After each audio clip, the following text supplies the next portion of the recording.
Hi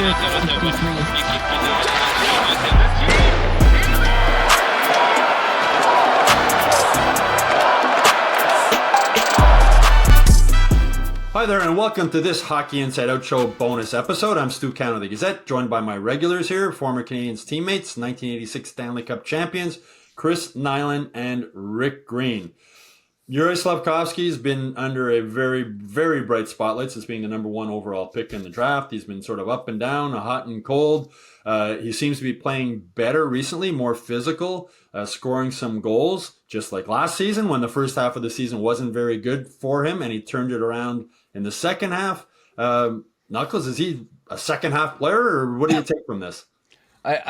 Here's what I take from it. I take from it that he's skating, he's getting on top, he's getting to the net, he's battling in the corners, he's moving his feet. And we talked about earlier, when he's not moving his feet, he's like an orange cone. All right, a big guy like that got to move your feet. You can't get there to make that hit. You can't get there to put that puck in the empty net, to tie the game. The other night against the Rangers, you're moving your feet. He put that guy behind him. See you later. Boom. Crashed into the crossbar, yeah, though. Skating's everything with him. And he's good enough with the puck. He's a power forward. You got to play like a power forward. He can't play like Cole Caulfield. He can't play like Nick Suzuki. You got to play like a power forward. And he's starting to do it. Second half, this and that. He's a young kid still. When this kid's Nick's age, 25 years old, people are going to be going, whoop, we were wrong. Second half, this and that. It takes a lot to adjust to, this league and play in this league. And he came in there, he's a young boy. Mm-hmm. He's a young boy in a man's body. Yeah, he's a boy. So that learning curve. Remember in the first year, he was getting hit. He was like not sure. Like it's like getting off. It's like D-Day getting off the goddamn boat, storming the beach. It's like bullets are coming at you. He's like, what the hell is this? And now he's starting to make some adjustments and get there. It's been a little bit of a struggle at times for him, but he's powered through it. Look where he is, and I'm sure his teammates pick him up, and I'm sure the coaches, on top of him saying, listen, you're not moving your feet. You're not gonna be able to play a game. And until getting to the NHL, he probably wasn't hit that much because he was so big, right? Kids were probably afraid of him. Well, the rink's big too over there, right? That's true too. Yeah, no, and especially in his own end, that's where you'd see him getting hit a lot. You can skate from here to Quebec City and no one will get you, for Christ's sake. Rick, what have you liked about him? Well, I touched on the chemistry of your lines and, how they seem to connect. And, Slavkovsky is playing with some pretty good players that basically force him to get things going. And, he has responded in such a great way starting the second half by skating, by getting involved, by going to the net, by doing the things that he did the second half last year. For whatever reason, he's come to realize what he needs to do each and every night. And I have to compliment his line mates for basically forcing him to do some things out there that they like to see him do. And what a great kid. I love his sense of humor, and I love his demeanor, and he's just enjoying the ride. And, you talk about positivity and somebody that really enjoys Montreal. There's a classic example of a kid and a future player that is going to be here for, I think, a long time.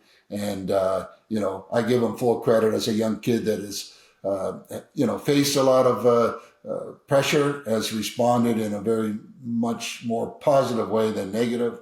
And he's just going to continue to progress in a very good way moving forward. So, yeah, Greenie, it's funny you said that you like that kid, and you said that about me too, and then you tried to destroy me, take me down to Crescent Street and Chez Paris and all those places. Come on. That wasn't the bad. That wasn't really the bad part, because we did go out and have some nice meals. The bad part was trying to get you to go home at the right hour, and that was more of a challenge that I just ended up giving up after a while. Hey, listen, 4 o'clock was just fine for me, because I took the elevator down from 2021 Atwater walked across the street, and I was at practice by 9 a.m.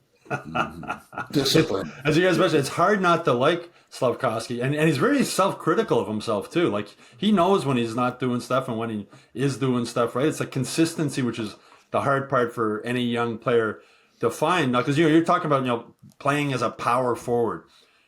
You've obviously played with some good power forwards in your day. If there was a power forward you played with that you would tell Slavkovsky, go watch video of this guy and what he did. Neely. Cam Neely, yeah. What made Neely? What's the main thing he could learn from Cam Neely? Yeah, he would get in on the forecheck, take bodies, bury guys, create some space for himself. Guys didn't want to go near him. Yeah. I mean, I'm not looking Slavkovsky to fight, but that kid can run people over. Like, he's a strong boy, and man, Neely. And the thing is, I think Slav has more hockey sense with the puck. He's a better stick handler than Neely was. Neely was just, man, give me the puck and I'm shooting it, Mm-hmm. I think Slav has so much more that way. So, he got to pay attention to that part of the game. On that line, he's playing with Nick and Cole. Who the hell's going to do the hitting? Who the hell is going to go in and dislodge somebody from the puck while those two come in and pick it out? Nick plays physical too. He gets involved. I'm not saying he doesn't. Yeah. And even Cole. Yeah. He's not going to run guys over, but he gets in there and gets on top of the puck.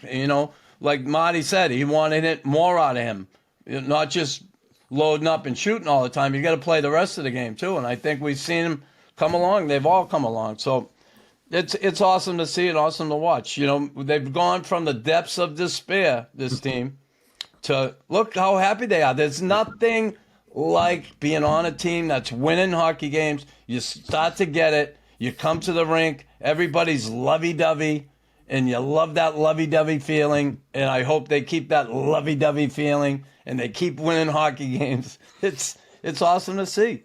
And you mentioned Neely. He was a tough guy to move from in front of the net. He didn't go away nicely. You had your hands full trying to move him. Big, strong body that just was determined to say, I'm setting up shop here, and if you don't like it, try and move me. And, Slavkovsky's got all the tools with his size and strength to use that to his best ability. And, again, he will eventually come to understand that, using his size, getting in front of that, causing havoc, and picking up, rebounds and all the things that come with standing in front and being strong. As a young kid, he's going to learn that. And Slavkovsky has an advantage that Neely didn't have, right? Because, Rick, you used to be able to cross-check Neely, hack Neely, punch him in the head, do stuff like that, right? It's a little tougher today for today's defenseman to stop a kid like Slavkovsky. Yeah, no, it's it's a fact, and you can talk about big guys, you can talk about small guys. And small guys thrive in today's game because they can't basically be touched or moved from in front. So that's just the way the game has evolved, and it gives opportunity for good skilled guys to contribute offensively, and that's okay. That's the way the game is played. Well, it'll be interesting to see if Slavkovsky can repeat his second half performance from last season as the Canadians move forward here. That's it for this Hockey Inside Out Show bonus episode. I hope you all enjoyed it out there. Please like and subscribe to the Hockey Inside Out YouTube channel. Go to MontrealGazette.com/newsletters to sign up for the Hockey Inside Out newsletter. And of course, go to HockeyInsideOut.com where you'll get all the latest Canadians news every day. And if you have a question you'd like Knuckles, maybe about Arbor Jacki, that you'd like Knuckles and Rick to answer in a future bonus episode, please put it in the comment section below. We always like to hear from you.